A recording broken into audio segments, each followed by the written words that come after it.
एक नई वीडियो के साथ आज मैं फिर हाजिर हूं। आपका होस्ट और दोस्त विक्रांत जोशी आपका स्वागत करता हूं मेरे रिव्यू मास्टर में। यदि आपने इस चैनल को सब्सक्राइब नहीं किया हो तो अभी कर लीजिए और बेल आइकन को भी प्रेस कर दीजिए। यदि आप मुझे सोशल मीडिया फॉलो करना चाहते हैं, लिंक डिस्क्रिप्शन में मिल जाएगा और स्क्रीन पर भी मिल जाएगा। सबसे पहले हम लोग बात करेंगे भारत और कोरिया के रिश्तों की। आपको पता है कि कोरिया के डिफेंस मिनिस्टर की भारत यात्रा हुई, कई चीजों पे उन्होंने बात की, पर जो सबसे महत्वपूर्ण बात थी वो हल्के टैंक, मेन बैटल टैंक को लेकर थी। उनका जो प्रपोजल था या कोरिया का जो प्रपोजल था वो K21 105 mm की जो उनकी हल्की मेन बैटल टैंक है वो हमारे सामने उन्होंने रखा कि इसका प्रोडक्शन भारत में किया जा सकता है या इस पर बेस्ड चीज भारत के लिए डेवलप की जा सकती है। इसको उनकी कंपनी हनवा बना रही है और इसी के द्वारा K9 वज्रा टी भी बनाया गया था जो कि भारत को प्राप्त हुआ था। पर भारत ने इस लाइट मेन बैटल टैंक को मना कर दिया है और कहा है कि हम K9 वज्रा टी पर बेस्ड यानी कि K9 वज्रा टी के हल को इस्तेमाल करके लाइट टैंक बनाना चाहते हैं, लाइट मेन बैटल टैंक बनाना चाहते हैं। भारत ने ये प्रपोजल उनके सामने रखा है कि जो हजीरा में प्लांट है जिसको L&T के द्वारा चलाया जा रहा है, वहां पर K9 वज्रा टी बन रहा था, अंतिम बन चुका है, 100 की संख्या में ये बन चुके हैं, भारतीय आर्मी में शामिल हो चुके हैं। तो वो एक मेन कॉन्ट्रैक्टर रहेगी, सब कॉन्ट्रैक्टर हनवा रहेगी क्योंकि उसी का ये प्रोडक्ट है। तो उसके हल को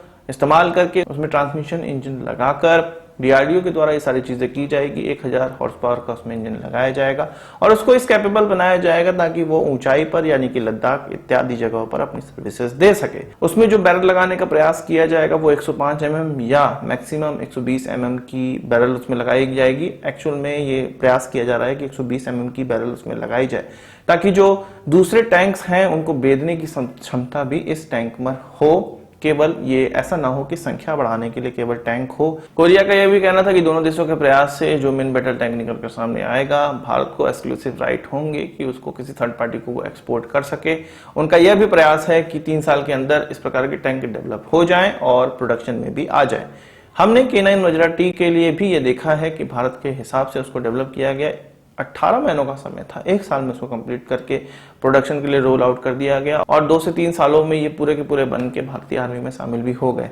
अगर साउथ कोरिया की स्पीड से ही और अपने पुराने प्रोजेक्ट की स्पीड से ही हम चले तो 3 साल के अंदर हमें मेन बैटल टैंक अपना खुद का डेवलप किया हुआ देखने को मिल जाएगा। बात करते हैं चाइना के अत्याधुनिक टैंक की VT4 की, जिसको कई दिनों से कयास लगाया जा रहा था कि पाकिस्तान खरीदेगा। 2019 से ही पाकिस्तान इसको खरीदने का प्रयास कर रहा था। सितंबर 2020 में ये कहा गया था कि पाकिस्तान को ये डिलीवर होने वाला है। अब पाकिस्तान डे परेड में 25 मार्च को 2021 में ये देखने को मिला कि इसने भी परेड में भाग लिया।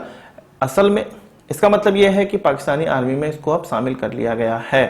तो पाकिस्तान में एक और टैंक इंडक्ट हो चुका है जो कि चाइनीज टैंक है। इसका जो एक्सपोर्ट वेरिएंट है उसको MBT 3000 के नाम से जाना जाता है। ये चाइना, नाइजीरिया, पाकिस्तान और थाईलैंड में अपनी सर्विसेज दे रहा है। चाइना ने दुनिया के सामने इसको 2012 में रखा था और उसके बाद इसके कई एक्सपोर्ट कॉन्ट्रैक्ट उनको प्राप्त हुए। पाकिस्तान की बात चली है तो पाकिस्तान से संबंधित ही एक न्यूज की बात कर लेते हैं। नाइजीरिया को JF-17 डिलीवर हो चुका है। पाकिस्तान के यहाँ से ये प्रोडक्शन होके निकला था। आपको पता है कि JF-17 ब्लेंडर 58% पाकिस्तान में ये बनता है। इसमें लेबर और अन्य चीजें भी जोड़ी जाती हैं और इसका जो रॉ मटेरियल है यानी कि बचा हुआ 42% है वो चाइना से आता है। रॉ मटेरियल असेंबली करने के लिए पार्ट ये सारे चीन से आते हैं और पाकिस्तान में असेंबली या आप कह सकते हैं कि पेंट करके इसको अन्य देशों में भेज दिया जाता है। पाकिस्तान के लिए ये एक 6th जनरेशन एयरक्राफ्ट है या ये UFO भी आप कह सकते हैं। तो इस ब्लेंडर को 2018 से ही ये प्रोजेक्ट किया जा रहा था कि नाइजीरिया को बेच दिया जाए। बेचारा गरीब देश है, 3 खरीद चुका है। आपने देखा है कि जो चीनी टैंक के बारे में मैंने आपको बताया वो भी नाइजीरिया को बेचा गया है। नाइजीरिया आसानी से चीन के जाल में फंस जाता है क्योंकि कर्ज के तले दबा हुआ है, इसलिए नाइजीरिया चीनी हथियारों के अलावा कोई और हथियार खरीद पाना उसके लिए थोड़ा सा ज्यादा मुश्किल हो जाता है। तो इसी तरह से 3 उनके पास अब ये पहुंच चुका है और ये उनको डिलीवर भी हो चुका है। पाकिस्तानी कहेंगे कि हमने बेच दिया, पर ये वही बात है कि बेगानी शादी में अब्दुल्ला दीवाना, चीन ने सारा कुछ किया और पाकिस्तानी इस पर उछलेंगे। अब बात कर लेते हैं HAL किरण इंटरमीडिएट जेट ट्रेनर की, जो कि लगभग 40 साल पुराने अब हो चुके हैं। इसका जो सबसे नया जेट है वो भी 32 साल पुराना हो चुका है। धीरे धीरे इसको इंडियन एयरफोर्स से रिटायर किया जा रहा है और अब इन एयरक्राफ्टों का इस्तेमाल अनमैन्ड कॉम्बैक्ट एयरक्राफ्ट बनाने में किया जाएगा या उसके लिए टेक्नोलॉजी डेवलप करने में किया जाएगा। HAL का यह कहना है, उसने ये टेंडर भी फ्लोट कर दिया है। इस एयरक्राफ्ट को अनमैन्ड एरियल व्हीकल में चेंज करने के लिए जो भी रिक्वायरमेंट है उस चीज के लिए टेंडर फ्लोट कर दिया है और इच्छुक कंपनियां अब कोलैबोरेशन के लिए सामने आएंगी।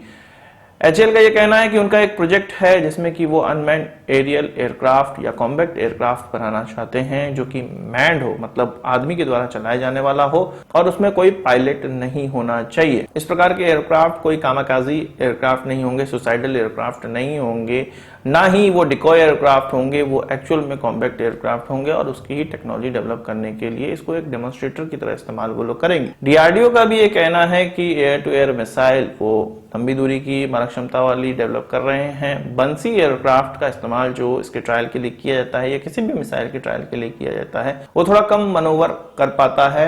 अगर इस प्रकार के एयरक्राफ्ट को पायलटलेस बना दिया जाए तो इस एयरक्राफ्ट का इस्तेमाल हम इस तरह के टारगेट एयरक्राफ्ट में भी कर सकते हैं जो कि ज्यादा मनोवर परफॉर्म कर सकते वाले होंगे। बात करते हैं Pakistan occupied Kashmir so called Azad Jammu Kashmir के प्रेसिडेंट यानी कि सरदार मसूद खान की। उनका बाइडेन एडमिनिस्ट्रेशन से या यूएस के प्रेसिडेंट बाइडेन से यह कहना है कि कश्मीर के मुद्दे को भूले नहीं, उसको डाइल्यूट करने का प्रयास ना करें। भारत के पास जो जम्मू कश्मीर का भाग है उसमें से हिंदुओं को वो अपनी तरफ ले जाएं और पूरे के पूरे मुस्लिम और उसके बाद जो कश्मीर बसता है उसको पाक ऑक्युपाइड कश्मीर के साथ मिला दें और कश्मीर को आजाद कर दें। यानी कि वो एक फ्रीडम की बात कर रहे हैं और उस कश्मीर में केवल मुस्लिम होने चाहिए। मसूद खान की कोई औकात नहीं है कि यूएस के प्रेसिडेंट का नाम तक वो ले सके। बाइडेन नाम भी लेना उनके लिए गुनाह है, कोई औकात नहीं है। एक ऐसे इलीगल स्टेट के वो मुखिया बने हुए हैं और वो भी सो कॉल्ड मुखिया बने हुए हैं, पपेट मुखिया है। उसके मुंह से बाइडेन का नाम तक नहीं निकलना चाहिए और अगर निकलता भी है तो मुंह पे 2 थप्पड़ मार के उसको चुप करा देना चाहिए। यही उसके प्रेसिडेंट की औकात है। वहीं भारत और पाकिस्तान के बीच में जो सीज फायर अब हुआ है 2003 का जो एग्रीमेंट अब फिर से पालन किया जा रहा है, उस पर ये चीन का कहना है कि चीन खुश है कि भारत और पाकिस्तान आपस में बात कर रहे हैं और एक्टिव कोलैबोरेशन अब रख रहे हैं। तो पहली बात, चीन इससे खुश नहीं होने वाला है। भारत और पाकिस्तान की दुश्मनी पे ही उनके हथियार पाकिस्तान को बिक रहे हैं तो वो उससे खुश नहीं होने वाला है। हाँ, अगर कोई स्वार्थ है चीन का, अगर कोई भारत के खिलाफ पाकिस्तान को इस प्रकार से दोस्ती का हाथ बढ़ा के कोई अपना स्वार्थ सिद्ध करना है तो वो अलग बात है, उस पर वो खुश हो सकते हैं। पर भारत और पाकिस्तान की दोस्ती से मुझे नहीं लगता कोई तीसरी कंट्री खुश हो सकती है, क्योंकि भारत और पाकिस्तान को हथियार ही इस बिना पर बेचे जाते हैं कि आपस में आप लोग दुश्मन हैं, दोस्ती आपके बीच में नहीं हो सकती है। आज की इस वीडियो के लिए बस इतना ही। आशा करता हूँ कि वीडियो पसंद आएगी, आप इसको एक बड़ा थम्स अप जरूर देंगे। इस वीडियो से कोई सवाल सुझाव हो कमेंट बॉक्स में जरूर लाइएगा और यदि आपने हमारा चैनल तो सब्सक्राइब नहीं किया उसे भी कर लीजिए, क्योंकि हम इस की वीडियो लाते रहते हैं। नमस्कार, थैंक यू, जय हिंद।